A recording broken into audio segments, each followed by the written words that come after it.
त्रिपाठी जी, हाँ बोला। ये लोग हीरो लोग होता है, हम्म। ये घर में तो नल का पानी पीता है, हम्म। यहाँ आके ब्रांडेड कंपनी का पानी मांगता है। भैया क्या बताए। अरे बाबू दे दा। हवा से दे दी। 2000 रुपया भी नहीं पकड़ा देवेला।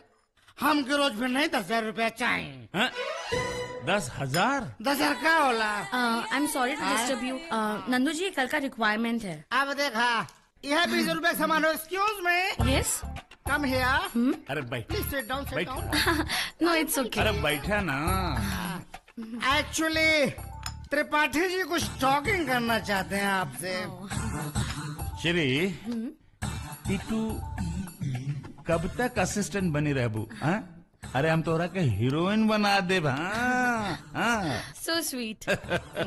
लेकिन नंदू जी, प्लीज, ये कल की रिक्वायरमेंट है, आप इसे पूरा कर दीजिएगा। ओके, Okay. गुड।